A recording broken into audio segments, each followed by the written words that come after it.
Contract ఉద్యోగ అధ్యక్ష ఆ రోజు మేము చెప్పాం.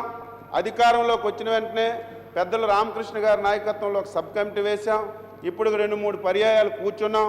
ఫైనల్గా కూర్చొని ఎవరైతే కాంట్రాక్ట్ ఉద్యోగులు ఉన్నారో అర్హత కలిగిన ప్రతి ఒక్కరికి కూడా రెగ్యులేట్ చేయాలని చెప్పి ప్రభుత్వం చాలా చిత్తశుద్ధితో ఉంది అధ్యక్ష. ఆ కార్యక్రమం కూడా నిర్వహిస్తాం. ఈరోజు ప్రభుత్వంలో చాలా ఉద్యోగాలు ఖాళీగా ఉన్నాయన్న అధ్యక్ష.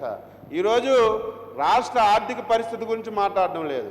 మనం ఏ స్థాయిలో ఉన్నామో కూడా కనీసం ఒక మాట కూడా చెప్పకుండా ఇష్టానుసారంగా మాట్లాడుతున్నారు. మేమేమీ తప్పించుకోవడం లేదు.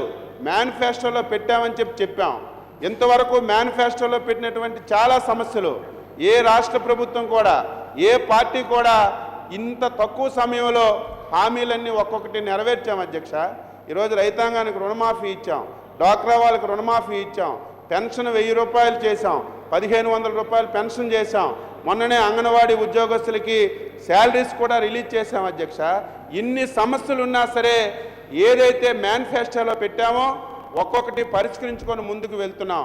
అదే రాజశేఖర రెడ్డి గారు సీఎంగా ఉండేటప్పుడు మేము అపోజిషన్లో ఉన్నాం అధ్యక్ష. ఏదైనా ఒక మేనిఫెస్టోలో చెప్పిన విషయం మరి ముఖ్యమంత్రి గారికి ప్రశ్నిస్తే ఆయన ఒకే ఒక మాట చెప్పేవాడు, ఏదో నేను మేనిఫెస్టోలో చెప్పాను కాబట్టి సంవత్సరంలోనే అన్ని పూర్తి చేస్తాను. నిరుద్యోగ భృతి ఇవ్వడం లేదన్న కారణంగా వైసీపీ సభ నుంచి వాకౌట్ చేసింది.